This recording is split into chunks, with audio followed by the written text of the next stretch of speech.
All right, good evening. The time is 5 p.m. It's February 17th, 2025. This is a regularly scheduled meeting of the Argyle ISD Board of Trustees. At this time, we will determine if a quorum is present. Leona McDade, present. Josh Western, present. Rich McDowell, present. Leanne Artho, present. I, Sam Slayton, present. We do have a quorum established. The time is still 5 p.m. and we will adjourn to executive session.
All right, good evening. The time 6:06 p.m. We have returned from executive session at this time. We've been joined by middle school. We're going to have our Pledge of Allegiances. You want to come up, Mrs. Lumsden? Yes, I was just going to point out that I am an overachiever, and I brought so many of our fine middle school students. This is not the whole middle school, but this is this is a good representation. It's the ones that would come on a day off, right? Yes, Okay. and their sponsors are here too, and really hard to narrow down when you're so proud of your kids at your school to just like a few. So I just did a spattering, so here they are. Awesome. Hi there, I am Mariah Bach. I work at Argyle Middle School as an 8th grade English teacher, and I lead student council, so I've got some officers with me here today. Nice. Awesome. Hello, I'm Maverick Hoover. I'm the president of Stuco. I'm also part of NJHS and the football team. Excellent. Hi, I'm Emily Timmons. I am 7th grade vice president, and I am in band and theater. Hi, I'm Eliana Mose. I am the treasurer of Stuco, and I am involved in band and NJHS. Good evening, my name is Erin Turk and I'm one of the directors of theater. Hello, I'm Ty Turk. I'm in theater, choir, junior thespians, and NJHS. Hi, my name is Ruby Leach. I'm NJHS president. I'm part of junior thespians and I'm treasurer. I'm a 3-year member of theater and I'm part of Argyle Middle School Majestics. Hello, my name is Amber Nestor. I'm vice president of NJHS and junior thespians. I'm a 3-year theater member and I'm in choir. Hi, my name is Hannah Taylor. I'm in varsity choir, theater, NJHS, and junior thespians. Hi, I'm Diana Taylor, and I am the middle school and 6th grade center choir director. Hi, I'm Harshita Nachi. I'm a fellowship ambassador of NJHS. I'm in Stuco and art. Hi, I'm Travis Turk. I'm the other director of theater at Argyle Middle School. I'm Fiona Dennehy, and I'm a fellowship ambassador for NJHS, and I'm a part of the middle school volleyball team. Hi, I'm Kathy Baker. I'm a math teacher at the middle school and also an NJHS sponsor. I am Julie Eason. I'm also a math teacher and also an NJHS sponsor. I'm Josephine Brown. I'm a historian for NJHS, and I'm in girls athletics. Hi, I'm Sarah Robinson. I'm the treasurer of NJHS and I'm involved in athletics. I'm Manning Shepard, and I'm in band and engineering. Hi, I'm Nidhi Muqtadar. I'm in band, tennis, and NJHS. Hi, I'm Boyan Gutik, and I'm the head band director at Argyle Middle School. Awesome. Thank you all for coming. All right. Oh, yes. Excellent. Okay, could everybody please stand? I pledge allegiance to the flag of the United States of America and to the republic for which it stands, one nation under God, indivisible, with liberty and justice for all. Please stay standing for the Texas Pledge. I pledge allegiance to the Texas flag. I pledge allegiance to the Texas, one state under God, one and indivisible. Please stay standing for a moment of silence.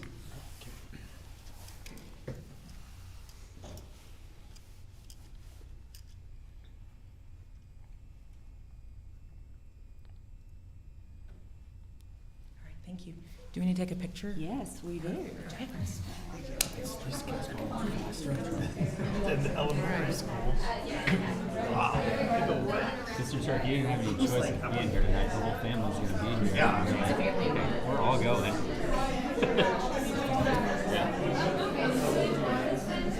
Kathy, hold me. Coming over. I got you, survivor right here. You want to get my shoulder? Yeah.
they're all gonna leave.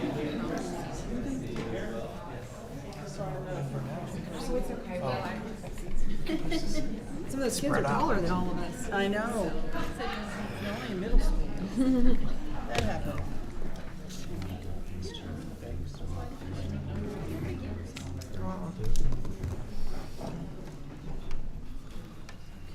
All right, thank you again to middle school and all the participation and that they have at that school and in leading us in the pledges. So that was awesome. All right, Mr. Hawksworth, if you'd like to lead us in opening prayer. Dear Lord, thank you for all you do for us each and every day. Please watch over these students and these staff members as they work from now through spring break, and then keep us all safe over spring break. Please stay with all the student athletes and all the students that are traveling around participating in events, all their coaches and sponsors and parents and everybody that's traveling the roads. Please be with us in the next few days as the weather turns. Watch over our staff, watch over our students and our families. In your name we pray, amen. Amen. Thank you. All right, we're going to move into the public forum portion of tonight's meeting. We have one individual signed up, so I will read my statement. Here we go. All right. Now that we moved into public forum portion of tonight's meeting, please note that board policy requires speakers to sign up in person before the meeting is called to order. During this portion of the meeting, board members will listen to comments, but as the designated spokesperson, only the president may respond to the speaker if needed and refer concerns to the appropriate administrator. Speakers can comment on agenda items, but trustees will not be able to discuss the items until they are before the board during the meeting. Board policy BED local provides the presiding officer the ability to adjust the time allotted per speaker for effective meeting management. Pursuant to that policy, an individual's comments to the board at tonight's meeting shall not exceed 5 minutes.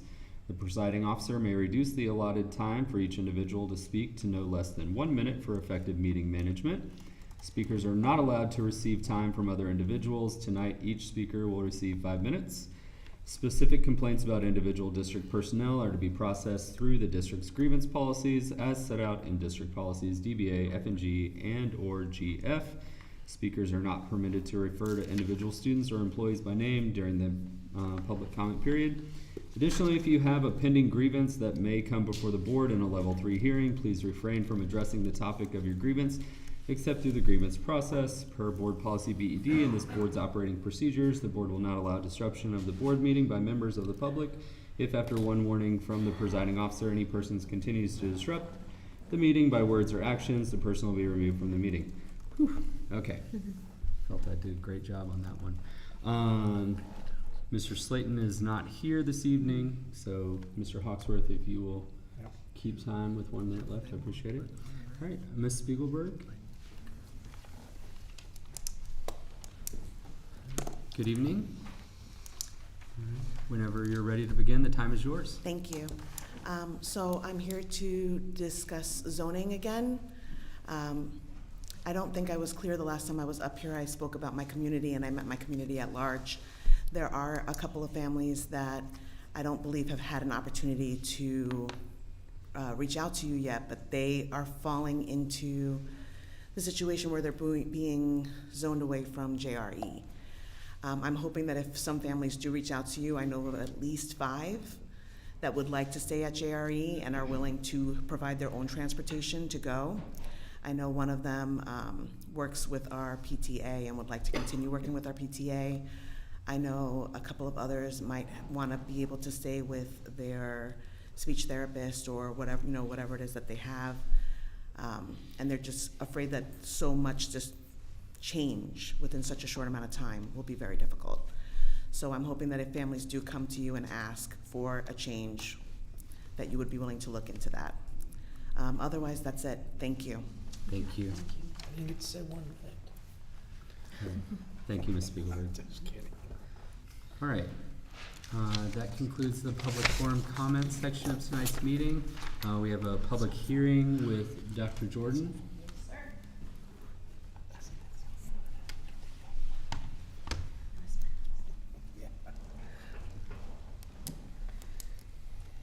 So this will open the public hearing, our taper report this evening.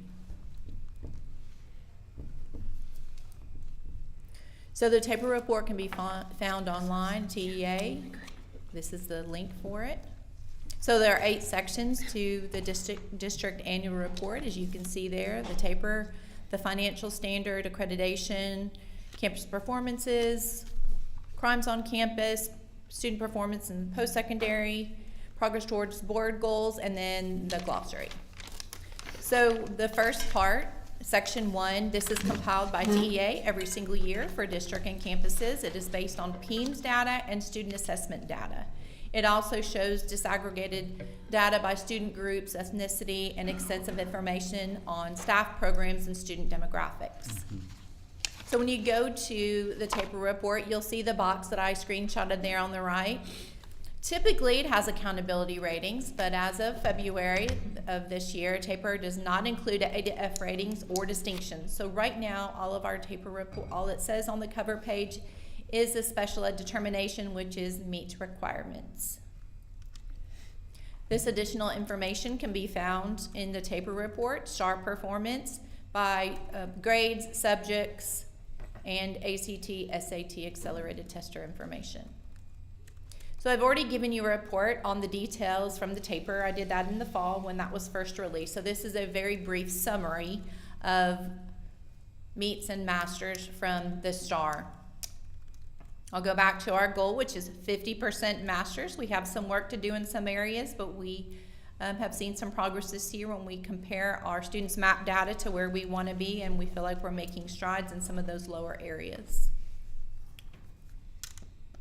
Here's our middle school 6 through 8 information, same thing. Be mindful that grade 6 math, this is just our on-grade level students, because in 6th grade they are taking, some of them, about half of them are taking the 7th grade test. Dr. Jordan, you may get Yes, to sir. this, but how do I compare this year over year? Like, is this trending in the right direction? Is it public? So it's, I mean, it's not in this slide. no, it's not. So I didn't include that information in this report, but I can resend it. It was in, I want to say October, that I had it detailed, comparing this information to last year. Thank you. English 2, we know, is an area that we need to improve our masters in. This is across the state, so we've been working really hard with our English department to make some ground on the masters percentage.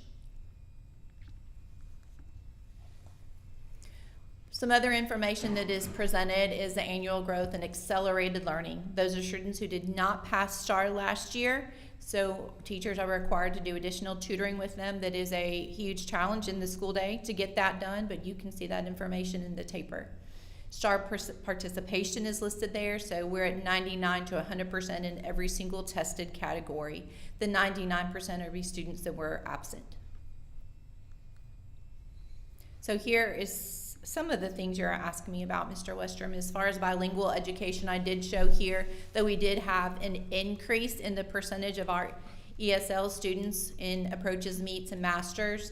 I showed the district percentage, so all students compared to ESL students. And of course, they are still perfecting their knowledge of the English language, so we do not expect them to score as high until they get to that proficiency level, but we did see increases this year. Can I ask another question? Yes, sir. I'm sorry. I heard that.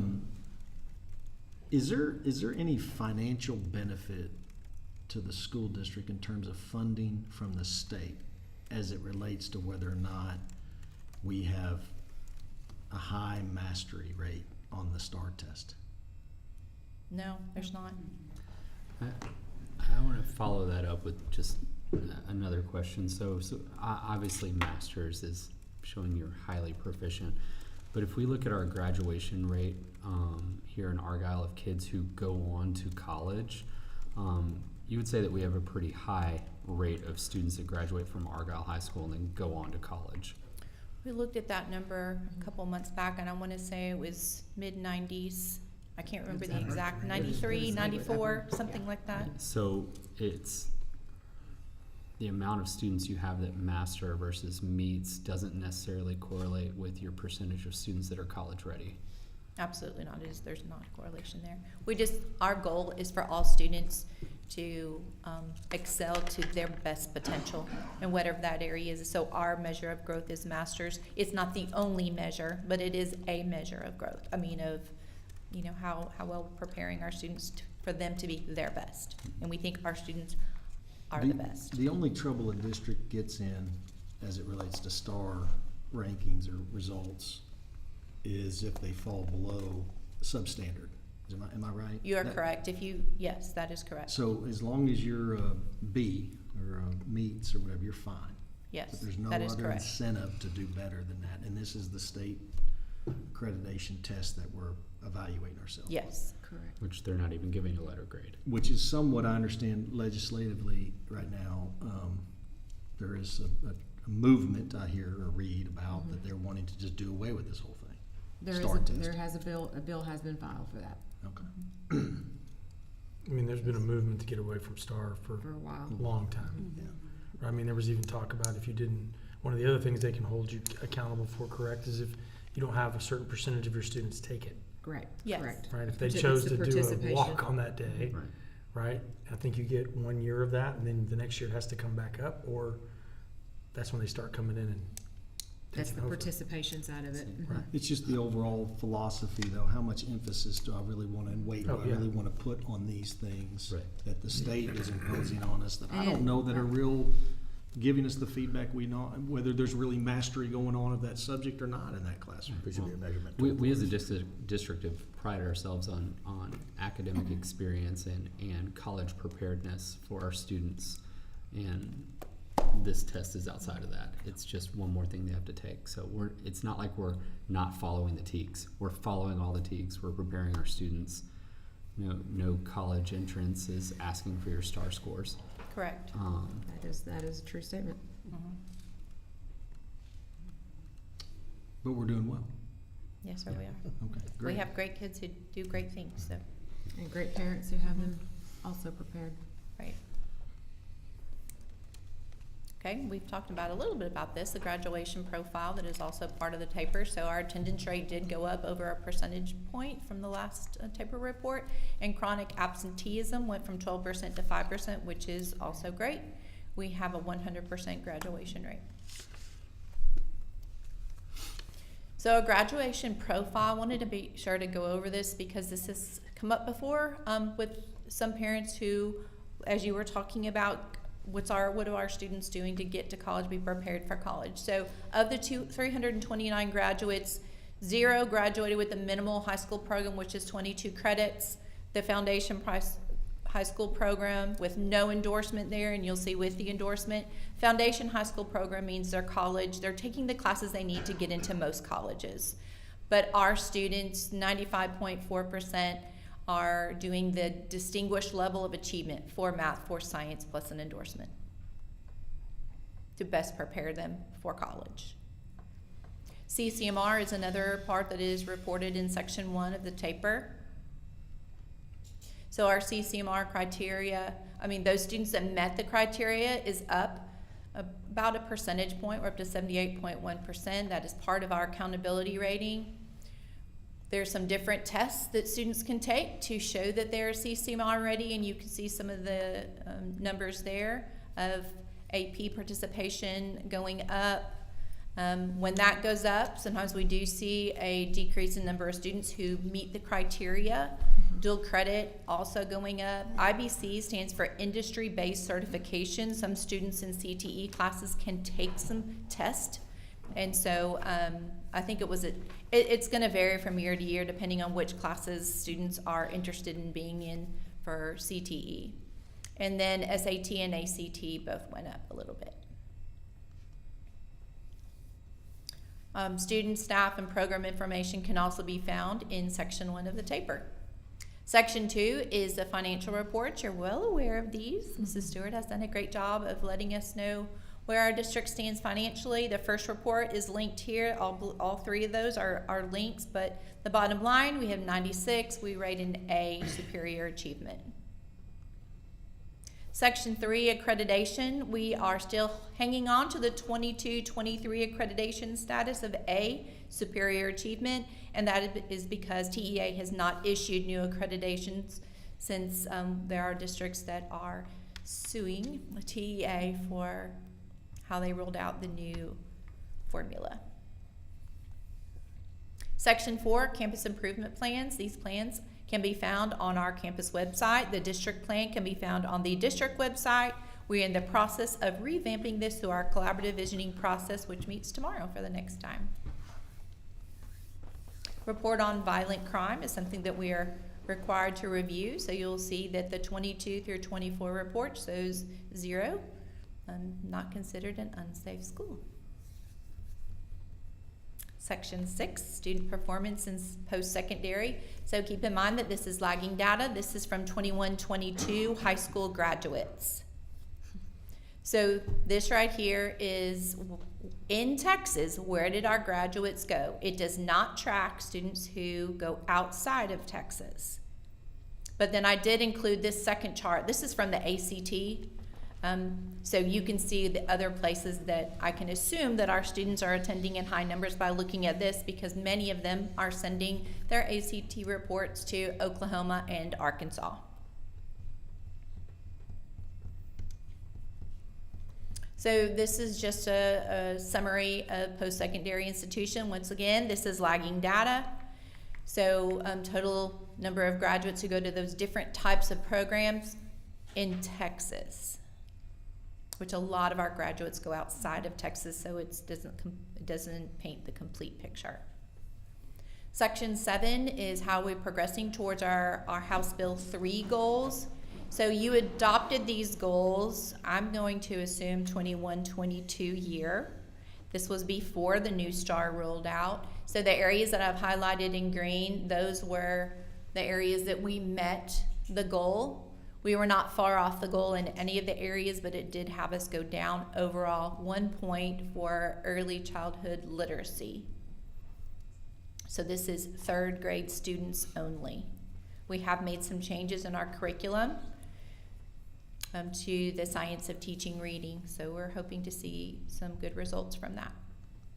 And then our House Bill 3 goals that the board adopted, so this is 3rd graders as well.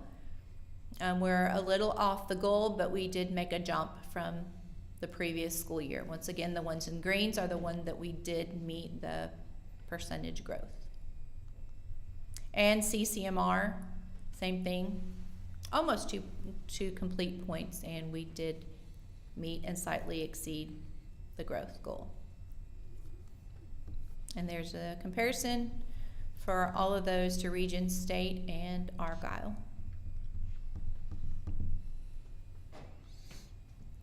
Last section is the glossary, which also can be found in Spanish soon. This is posted on our district website, as well as our federal report cards, which have been emailed to parents and can be found on school websites. Paper copies can be made available. If there's any questions, they can contact me here. Any questions from you before we conclude? Yes. Go ahead. And if it's not, even appropriate for the public hearing, just let me know. If you say you need to get back to me, let me know. And I'm trying to get better at this, so help me. Is there any way we're evaluating, like I see this mastery thing and it just bothered me because, it's all based on STAR. Are there other ways we're evaluating whether these kids are mastering that subject besides STAR? Map testing. That's what I was thinking. We have our own assessments, right? We do have map testing through the middle school, but through 8th grade, but we do not have that in high school. However, that's what our teachers do. They're evaluating the students' learning every single day in the classroom, formative assessments, summative assessments, observations. Do you find in your assessments, map assessments, that it's inconsistent with what the STAR results? Or are they pretty consistent? They are consistent, yes. Okay. So we do have other ways in some grade levels. We purchase those things. But if you did away with STAR, we would still have ways to. Absolutely. Our teachers are masters at that. That's what they do, is they evaluate our students' learning and then find ways to continue it, to close gaps, to challenge our students. So that's what they do. Education's been measuring student outcomes prior to STAR. Absolutely. Yeah. Possibly better. Well, shot from the right over there. Thank you. Thank you, Dr. Jordan. All right, this concludes the public hearing. Thank you. Thank you. Thank you. We have no action from closed session. We'll go over the consent agenda. Donations pulled up, please.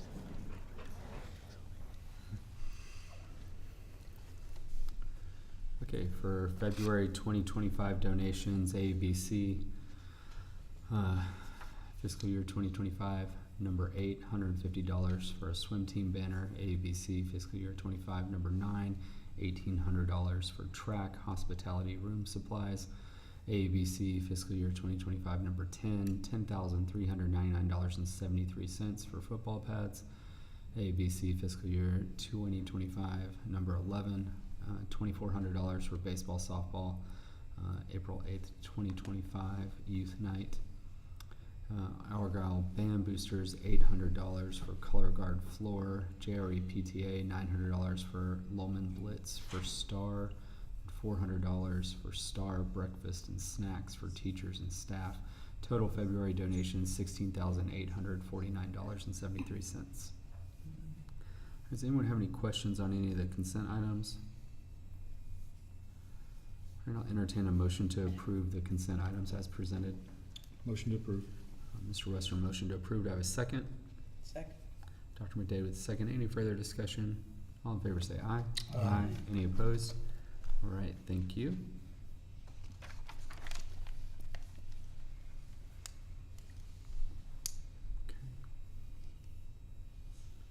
All right, I believe we have Jeff, and I Reports. think we have Poe here with us tonight. Jason? We do. We've got Jason Davis here tonight. He's the Awesome. senior project manager, so he oversees all of our projects in middle school, stadium, and indoor activity center. So I'm gonna let him run through the presentation tonight. Okay. Hi, Jason. Welcome. Hey, how are you? Good evening. Good evening. Get started. Here's a really good picture of progress on the stadium, which I think you guys have a live feed, so you probably see a lot of this. But you can see we've got our grade beams and all of our foundations really put in there. Weather's been a challenge over the last couple of months, but we're holding pat. We're doing well. All of our foundations will be in there on the home side, and we hope to pour those slabs in the next 2 weeks. That'll allow us to get started with our steel. So you can see up there on the visitor side, we've got a mud pit, but we are as soon as we get these foundations in, we'll move to the top side there and go to work on the visitor side as well.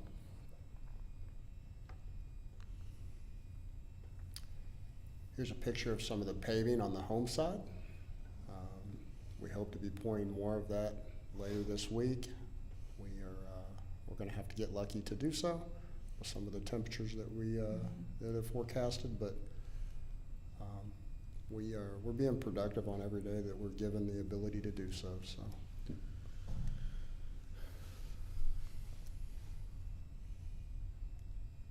Here's a picture of the visitor side where we've got our grades set, and that has been turned over to our concrete guy now to start setting those up as well. So I would say here in the next month or so, we've got parking down and grade beams in and foundations poured. So that'll get us to where we're in a little bit more controllable circumstances going forward, if we can just get out of the mud.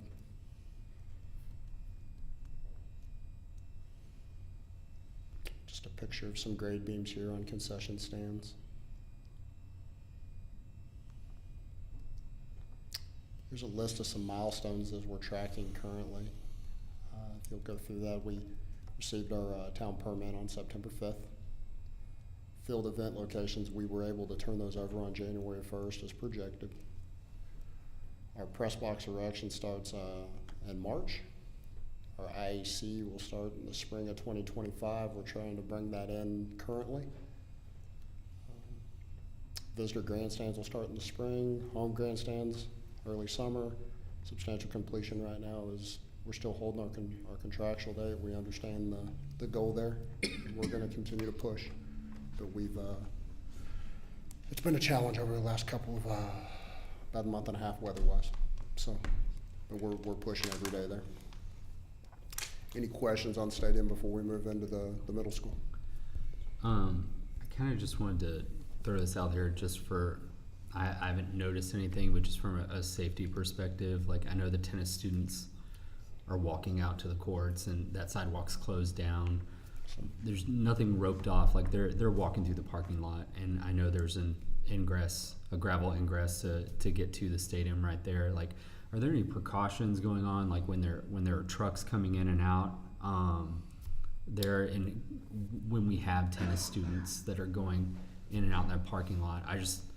My fear is, like, I drive up here every day, and I just want to make that said, like, these students are walking through a parking lot with no sidewalk.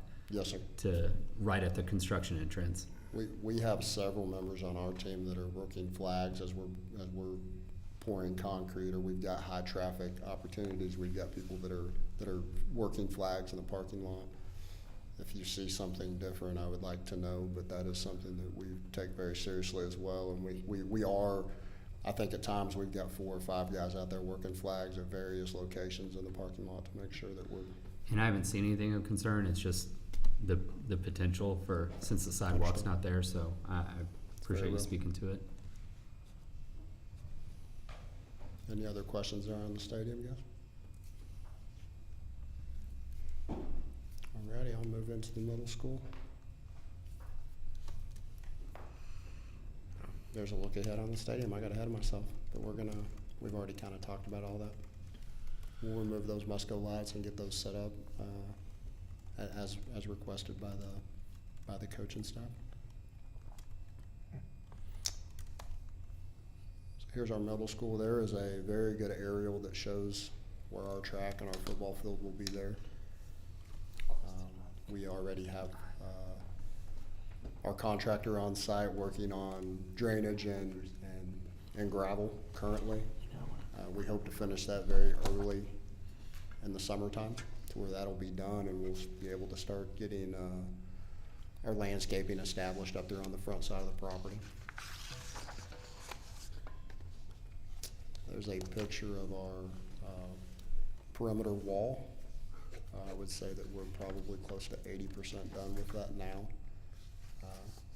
which allows us to be enclosed from some of our neighbors over there. That's a full masonry wall. Am I seeing that right? Just on a portion of the property, yes, sir. Okay. That was a requirement of the site plan, I take it? Mm-hmm. Yes, sir. That was something the city asked us to do, or? Mm-hmm. It was. Yes, sir. Big ticket item, if I'm not mistaken. Yes, sir. Asked us to do. Required. Okay, this one, I thought that was a different conversation, sorry. It was a demand. Yeah, demand, there we go. That's on the east side, right? Yes, ma'am. That particular photo was actually the north side, so it also will go down. So we're doing it on 2 sides of 50 acres? Almost the entire north side and probably close to half of the east side required. Because of the people that live over there, or their homes and things. Because of the residential zoning that we're adjacent to. Everywhere we are adjacent to residential zoning, we had to install that. That's a code requirement. That's a code required ordinance requirement. Is this type of wall typical to your construction? They're becoming more popular. They're becoming very, I think we're seeing them across the board in a lot of residential areas now. Are they savable after they're used? Oh, yeah, it's permanent. This is a permanent masonry. It's wall, decorative. It's very pretty when it's done as well. I mean, Okay, it's of a high quality. It's a very high quality product. It's just it's just code. It's a code thing. The point here is everybody wants to talk about how expensive it is to build schools, and it is expensive to build schools. But if you ask anybody building anything, subdivisions or whatever, a lot of it is because the codes are more demanding. Very much so. And this is an example where this has nothing to do with classrooms or buildings or fields. This has just to do with aesthetics on the perimeter.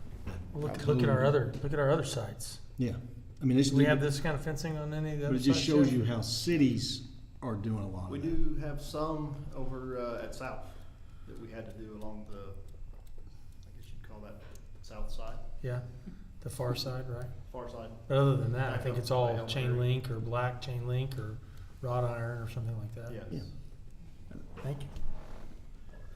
The point is just, there's a lot that goes into the cost that is There's- unrelated to how fancy you're trying to build a school. It has to do with some of these code Correct. requirements. Absolutely. Which are beyond our control Yeah. is the Right. key, right? That's Well, the even right trying to word, be yes, sir. efficient, there are some things that are demanded Don't by have a code. choice.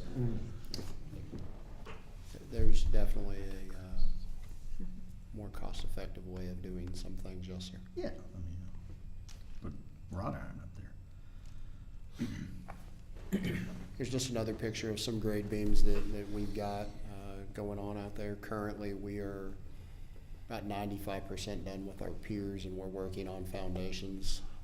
We are working on our fire lanes. We've got some of our line down. That's a very, very large site there with not much vegetation on it, so it's been a challenge there over the last couple of months as well, but we're managing it daily and seem to be moving along. We're gonna add vegetation, Mr. Westrom, don't worry about that.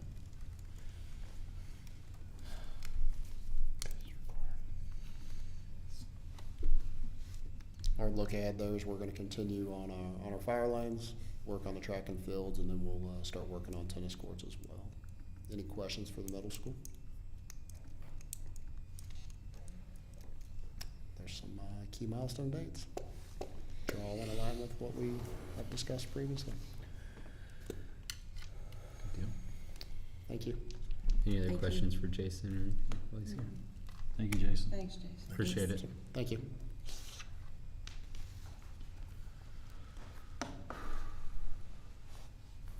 Ms. Dirk. It is budget season. Can we just do this? We did, but we're back. Yes, that would be the answer. You just did this, so, or it feels like it anyway. We're like the legislator, we never stop, we just keep Never adding stops. more and We more always talk reasons. budget. So this won't be a long presentation tonight. This will be just a brief one, just to kind of give you our calendar and planning for the 25-26 budget plan. Just a reminder, we are a September 1st school district for a fiscal year. Some districts are July 1. And so when you're reading some information in the newspaper and online where districts are at some point in time, we may not be as far along as they are because they may be heading for a July 1 where we're 2 months behind and we're heading for September 1. So just kind of give you some idea of some things that you may see differently in the area. Just a recap of how we got here. Some of this information we've gone over quite a bit. We're going to go back to 2019 legislative session, the 86th session. There were significant changes to the school funding formula. It was the last time they increased the basic allotment. And then that last bullet there, a change from prior year to current year TAV. I don't think we talk about that enough. That was a significant change to any growing district, which Argyle ISD is there, to any growing district's funding formula. And that's probably one of the biggest significant changes that they made for our district in that legislative session.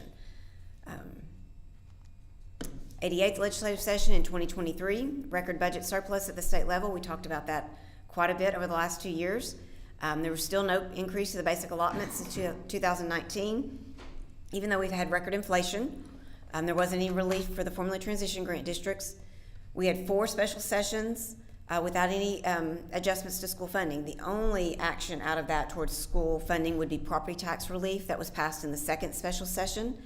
And school districts were given hold harmless provisions through the state in order to that not affect the school district funding. So it was a great deal for property tax owners to have that relief passed. But, hold on. Mm-hmm. Really, all you're saying is property tax relief was good for the home, but it was just offsetting for schools. It was offsetting for No schools. new funding. There was not any new funding there.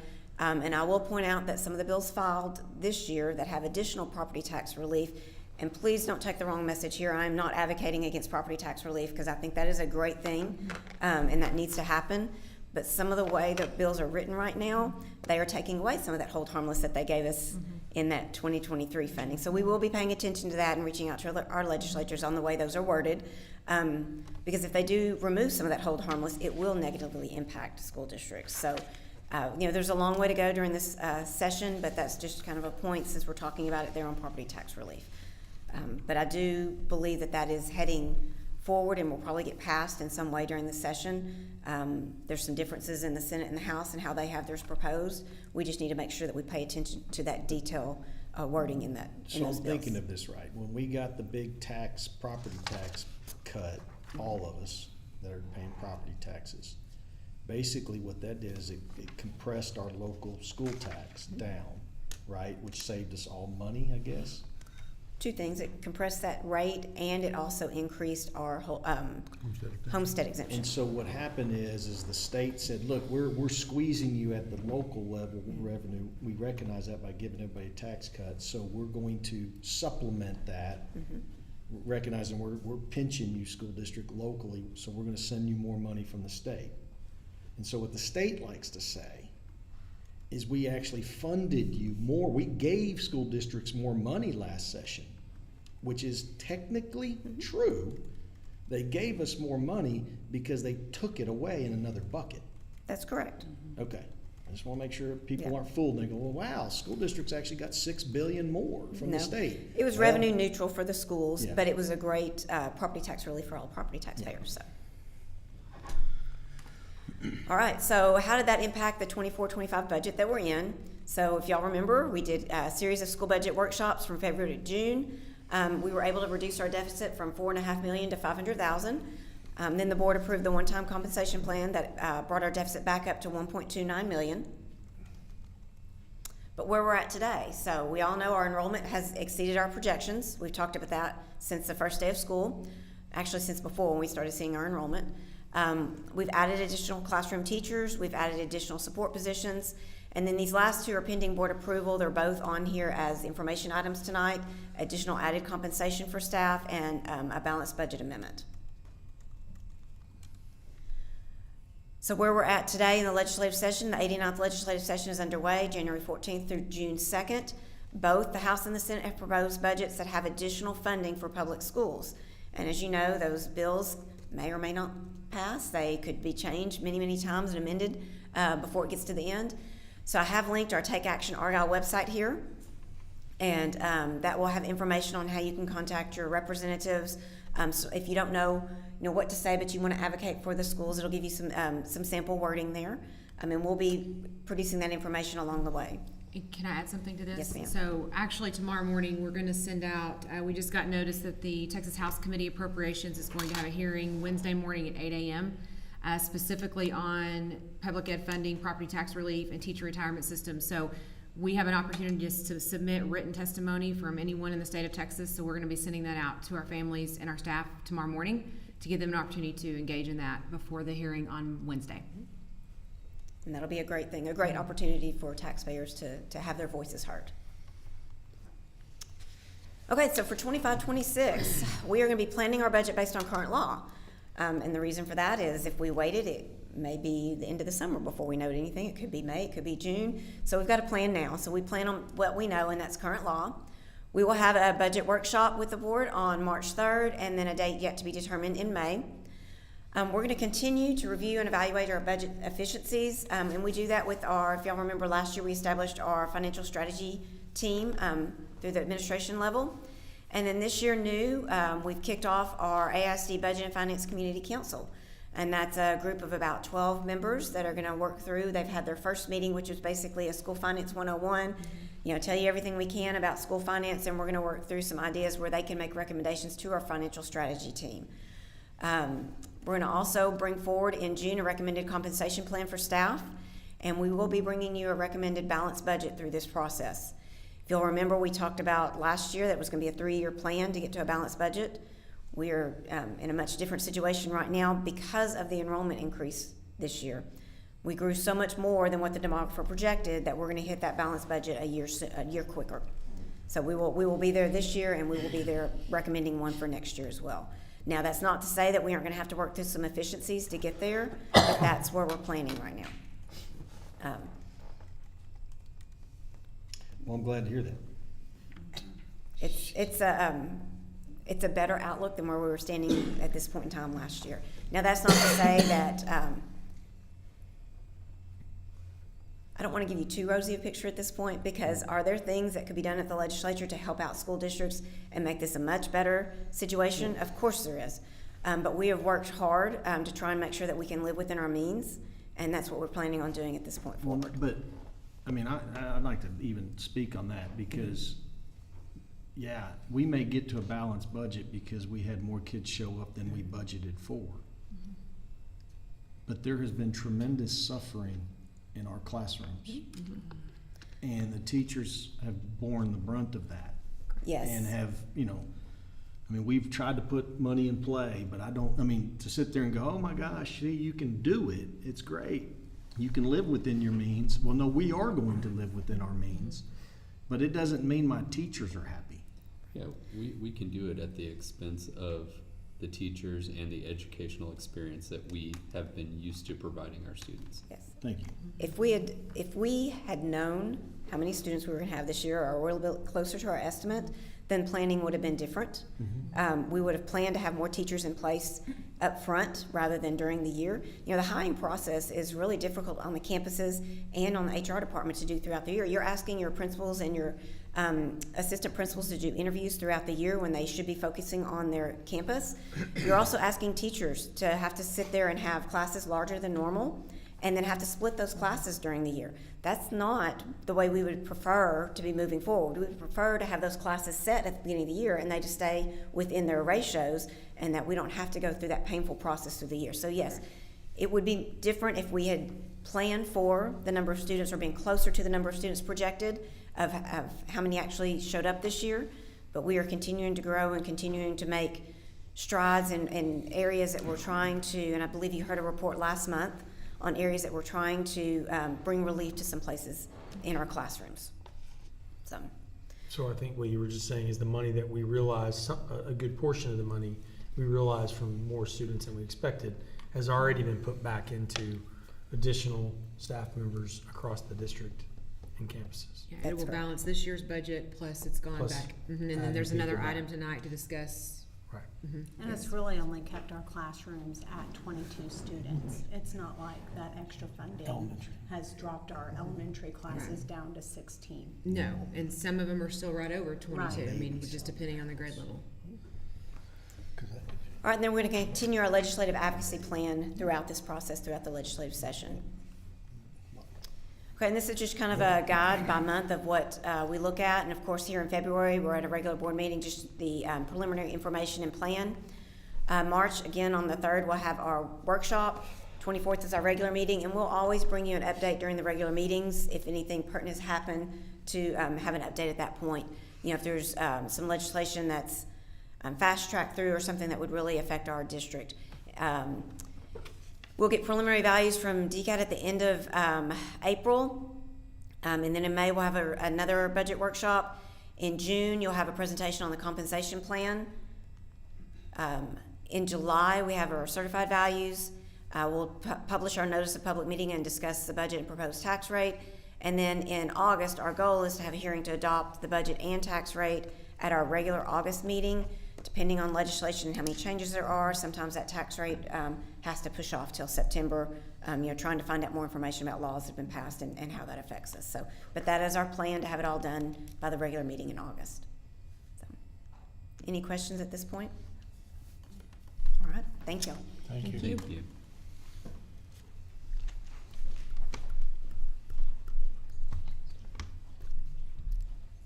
I think is it? It's you. Okay, superintendent report, excellent.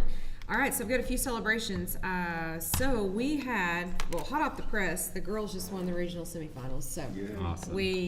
Yes, so they are out in Haskell tonight, long bus ride, and I know we have some fans out there, so safe travels to everyone coming back, but congratulations to Coach Westmoreland and the Lady Eagles as they advance to the 4th round of the playoffs coming up later in this week. So They're that's exciting. Watching us on the bus I ride home. hope they're watching us. Yes, we're so very proud of them. But they did win 50-34, And so we're excited about that. So we will celebrate with them when they get back tomorrow.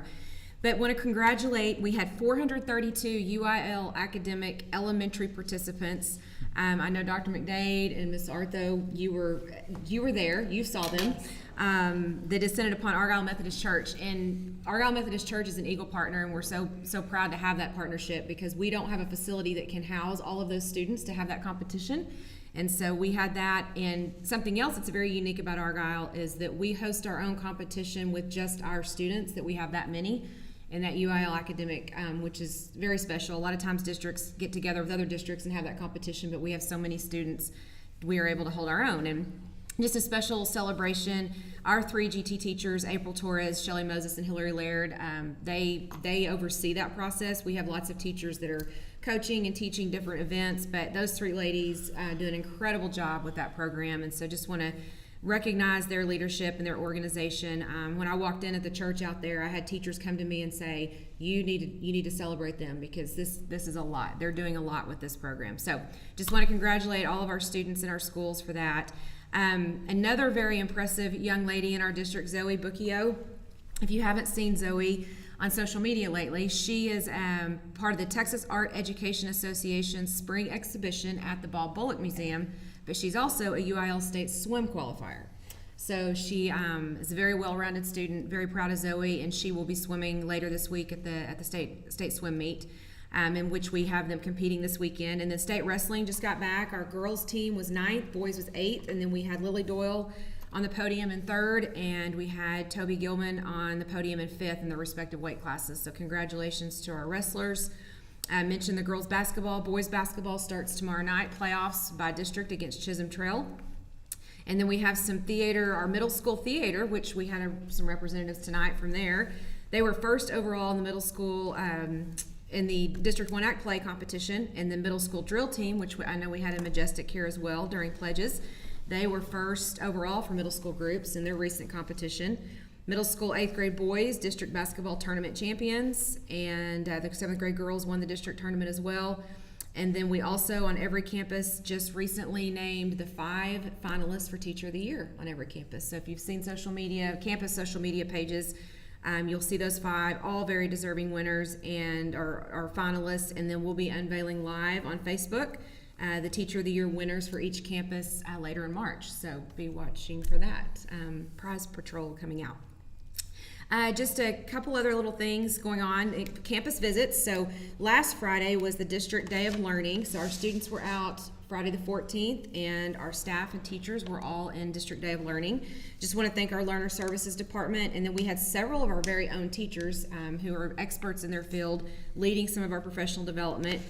And those were areas of high quality pre-K training. We had HMH curriculum training. We had horizontal team planning, vertical team planning, math curriculum, special programs. So a wide variety of things that our own staff pretty much led in every area. We did have some consultants from HMH in, but everything else was our own people. So I just want to celebrate the fact that we have such strong instructional leaders from our classrooms into our Dr. Jordan and her team doing such a great job internally and being able to really host our own PD for our expectations here in Argyle. So also thank you real quick to our board members that were able oh to yes, attend that's right, and peek in and kind of see what our teachers are doing. Thank you for taking yeah, the we time did. to do yeah, that. we certainly did. Thank you for inviting us. Yeah, that was good. Also had the opportunity about 3 weeks ago to go over to Jane Russman Elementary and met with their staff, and we were able to have about an hour conversation, listen to them talking a little bit about any struggles that they were finding, their needs. I think after the board meeting in January, there was a perception that I was not supportive of Ms. Tullis, and so I wanted to go out there and be sure and let that staff know that Ms. Tullis has been an incredible leader with them opening this year. And so wanted to make sure that they had everything they needed, and really nothing was discussed on campus budget topic, but they brought up some things that we could address, and I know we did through a curriculum department, and so we were able to satisfy those needs. But I just wanted to make sure everyone understood that Ms. Tullis does an incredible job and has done a great job with that campus and continues to collaborate with our leaders in this building on anything that they do have and any needs they have.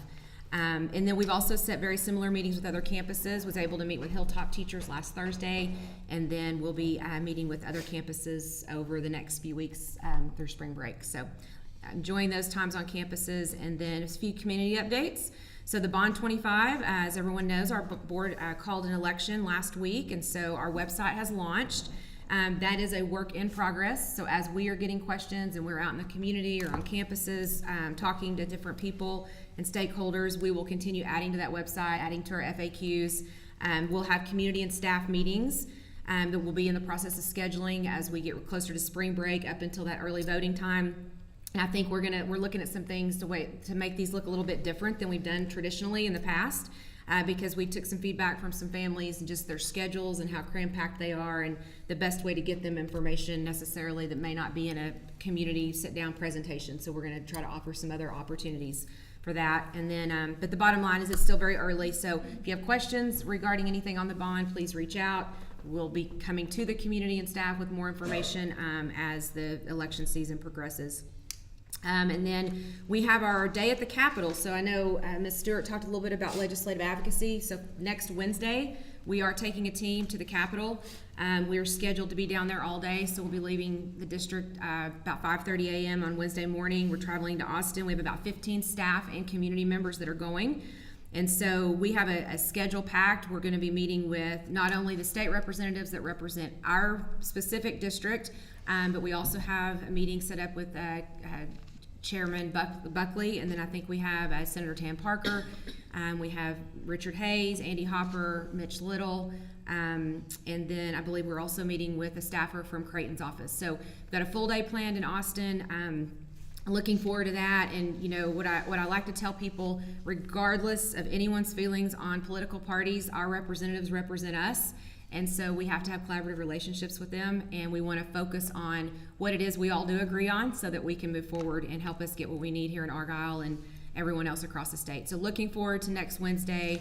I know Ms. Artho and Mr. Westrom are going to be joining us as well, representing our trustees.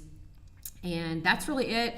I know there's some weather coming. We just got this afternoon notice from the Emergency Management Center in Denton County.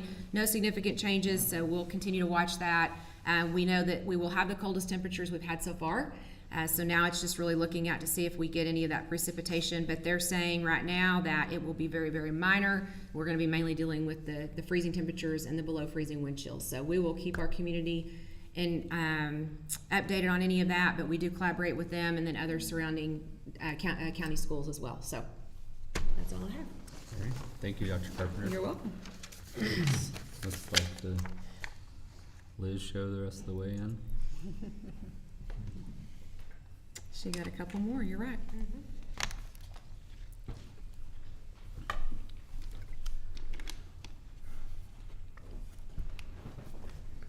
Okay, this first item is for information only. It is for the purchase of band instruments, and the reason it's being brought before you is because it's over $100,000. And by our policy, anything over $100,000 comes to the board for board approval, regardless of whether it was in the budget or not. So the band actually has a line item of about $145,000 for this year's band instruments, and this includes all but one instrument, and we were still waiting on some estimates for that to come in, some quotes. So we may come back to you in another meeting with an additional item. But right now, the total for everything is about $130,000 based on the quotes received, and it's within their budget line item. It does go along with, we review, you know, in the year prior, the vendor director goes through, tries to estimate what instruments they may need, how many, what the cost is, and all that, and that's how we develop the budget. And then when they get to this point in time, they go back through and see, okay, say I said a sousaphone, well, maybe I needed more tubas instead, and we make adjustments based on where they're actually seeing their enrollment and the increases in their band. And so that's how we actually bring back the recommendation of purchases. But this is within their budget line item. So do you have any questions? All right. We'll bring this back to you next month. So if you do, just let me know between now and then.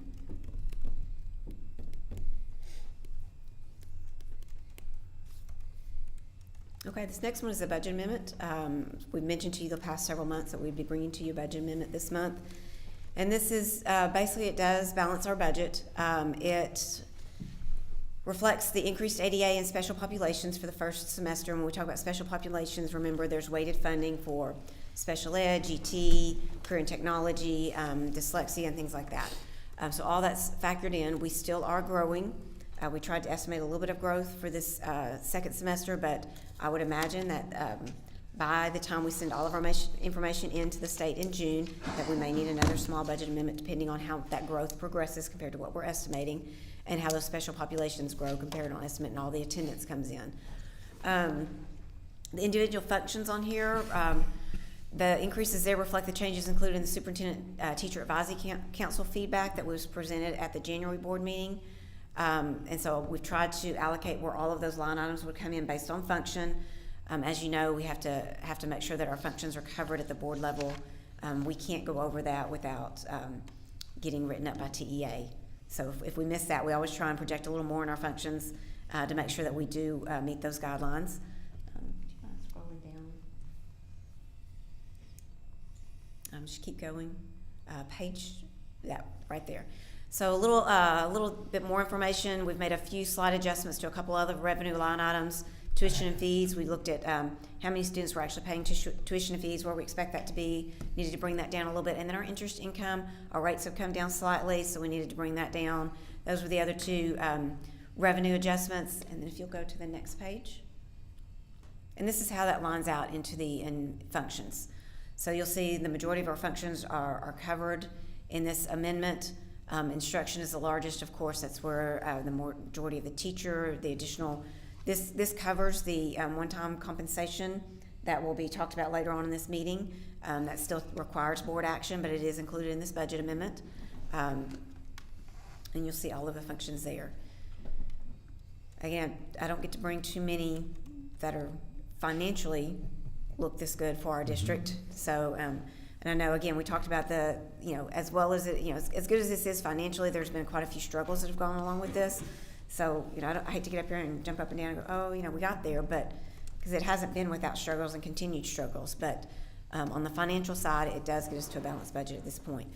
Historically, we in the year, all of our functions come in under what's projected. And where we're at this point in the year, we are continuing to see that trend. Now, can't get up here and tell you that it will end that way exactly, but that's where we're trending at this point, is to come in under our functions.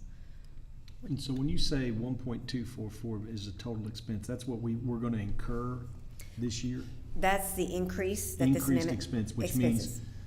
means $959,000 on instruction of that 1.2 million is an expense that we've incurred or plan to incur this year. Plan to incur this year in putting teachers in the classroom. Teachers, instructional support, and then quite a bit of it is for the item that will be brought up next by Dr. Daniel for an additional one-time payment. Okay. And that's, I just did the math. That's like 80, almost 75-80% of the expenses, the additional expenses that we're incurring is going back into instruction. The rest of it, you can look at it. It's pretty nominal, with the exception of maybe guidance counseling. Okay, just make sure our priorities are right.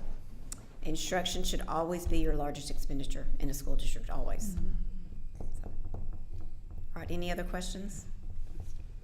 All right, we'll bring this back to you next month for considering approval. Thank you. Thank you. Thank you.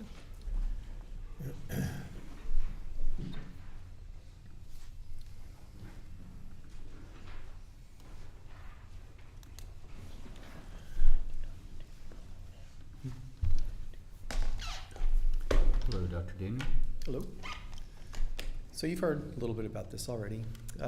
This is information only as a way to demonstrate our commitment and acknowledge the hard work all of our staff and teachers have put in this year, especially during a challenging year.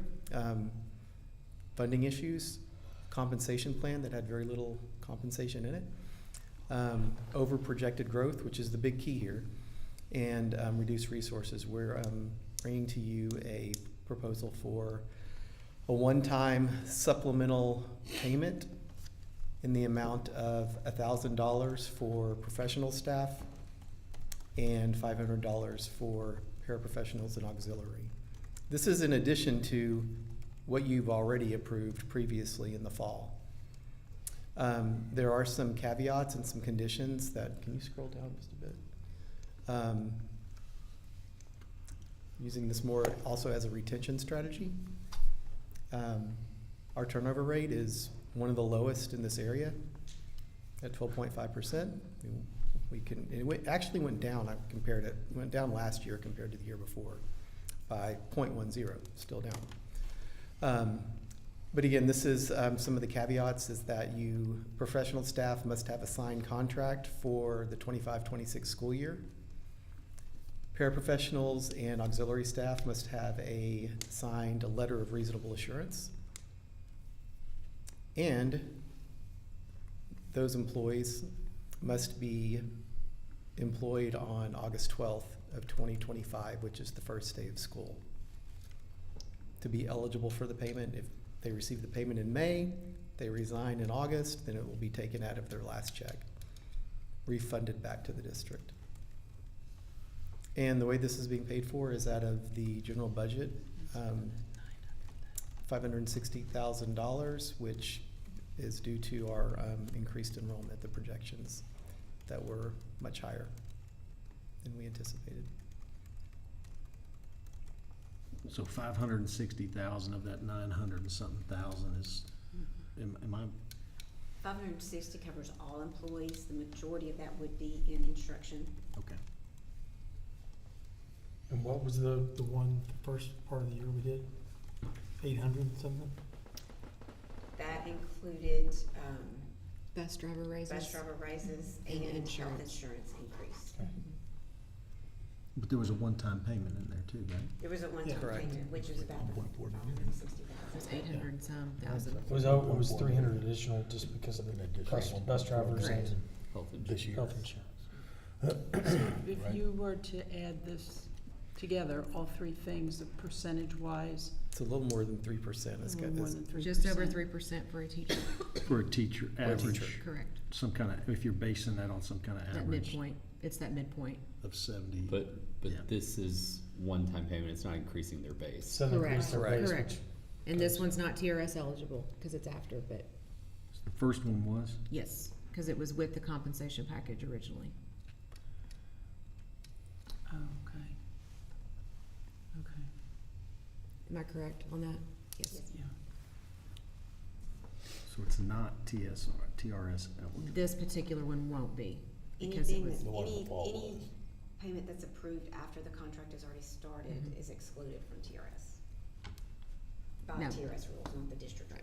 Now, moving forward, you can do a resolution in the summer to include something like that, and it would be, which we've talked about doing, and we will probably bring to you later, but you can't, this one won't be for this particular.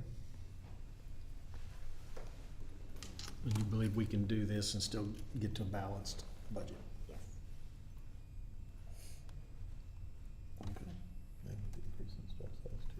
As Liz said, rosy, but not too rosy.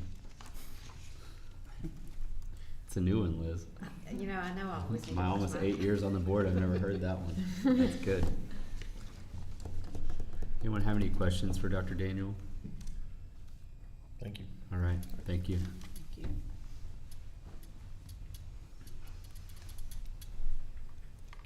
All right, last item. He's gonna bring me the clicker.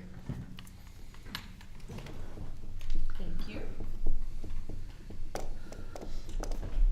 Okay, we'll do a quick review of what we talked about last week, and just as a reminder, the why we're looking at this. We all know it's not an ideal situation. We would never want to do this on our own, but we had higher than expected, higher than anticipated enrollment at Jane Russman Elementary, and Elementary 5 does not open until 27-28. So we know that we've got to make some adjustments. We've been having that conversation for a while, so we've been working with Zonda Demographics and Hudson. He was here last week and has worked with us on doing this to take effect in 25. So what you've got on the screen here is your current boundary. That's what we have as is today, the way it was adopted originally coming into this school year. You'll see there that Jane Russman went all the way from the far west over to the east side of 35. We had a couple areas that had the opportunity to grandfather to their campuses where they were at that point in time. With the last Wednesday night, we brought in a recommendation for an adjustment, and where we had the natural line of Old Justin and everything south, taking what's east of 35 back over into the Hilltop Zone. And so that's what we provided you last Wednesday night with those new numbers. You'll see there that even with, no matter what we did here, we still get to capacity in all of our campuses by 26-27, which is still a year before elementary 5 opens, no matter which way you slice it. So this was what we brought to you last Wednesday night. We received a few feedback emails that came in. We also talked with our transportation department, talking about one of our bus routes, because we got to thinking about an area on the far west side that has a bus services and what made most sense there. And so we'll talk about that in just a moment. But we didn't make any changes to the transfer allowances, so that section right across from West that has been allowed to go to West this year will be able to do that. They'll fill out a form because it's a yearly renewal. But then also that 16th Street and those little corner of Sunflower, those specific addresses right here would be able to have that transfer to West if they so choose to do so. So that whole little section right there would. But those are the house numbers that are in that piece. So no changes to what you saw last Wednesday on that. And this again is just another way to look at it. What's in green there was already allowed to attend West, and then that in purple, pink, hot pink, whatever color you want to call that, would be the additions there. There's 18 students eligible if they so choose to go over to West. So that would be the little section carved out there right across the street. 18 students in that purple? Yes. Yeah. Yes. About one kid per house? Mm-hmm. Yeah, there's 18 that come up in these house zones based on our PEMS. Yes. Good, it's a decent yield. Mm-hmm. Okay, and so I mentioned we made one adjustment on the map after we talked to transportation. We've got one section on the very far west side there.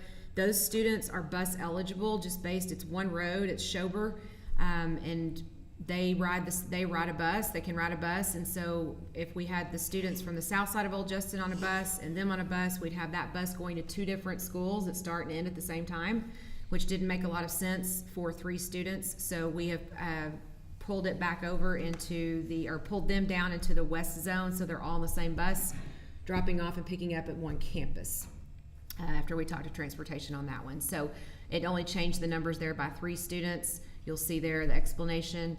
And then board policy FDB local for incoming 5th graders and a transfer allowance for addresses listed on slide 4. Those remain in effect.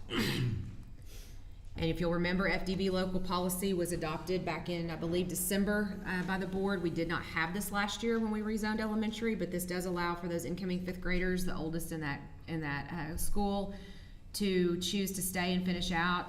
Also has a sibling transfer that allows the sibling to stay with that 5th grader for that 1 year. Transportation is not provided by the district. That was something the parents would take on themselves. And then obviously there's a transfer revocation. So if they're repeatedly tardy or absent or multiple severe disciplinary infractions, we can revoke that opportunity that's in FDB local if necessary. So our next steps would be to send out a final, we sent one on Thursday the 13th. So last Thursday we sent an email out to all the parents in the JRE zone. And then obviously you're considering action this evening on the boundary adjustment. And then depending on the decision tonight, we'll follow up tomorrow with an email to that saying all the JRE parents, all of them, and then those that are eligible for FDB local grandfather will get a separate email on Thursday, and then those eligible in the one-time transfer across the street there on 16th and Sunflower would have theirs sent to them by Thursday, Friday as well. And then we would have a very specific date that's due back. It's a pretty quick turnaround just because of staffing, so we'll start our staff transfer list as well. Based on that information.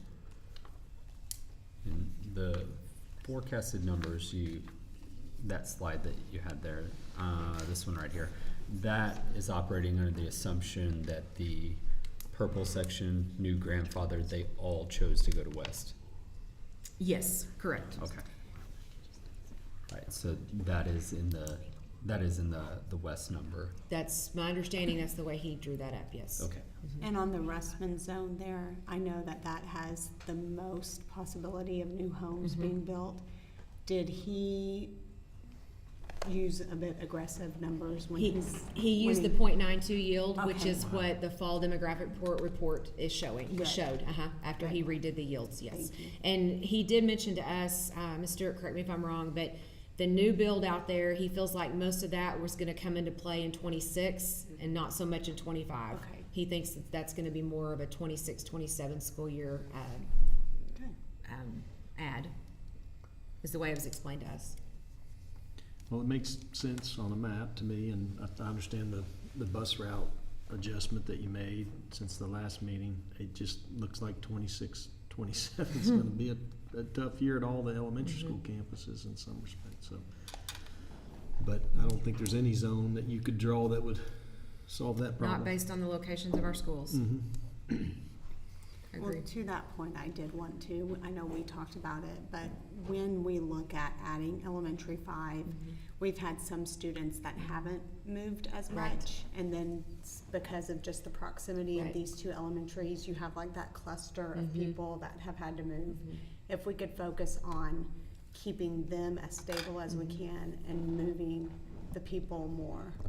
Yeah, we'll north look at those or areas that south. haven't been impacted as much first and see how they flow into that. Right. Absolutely. Thank you. I just want, I know this is a lot of work for, obviously Zonda, that's what they get paid for, but for you guys, it's one of the many things you do, but it's not easy, it's thankless, but it has to happen, and it's, I appreciate the time and energy and detail that you put into it and share with our community, so thank you.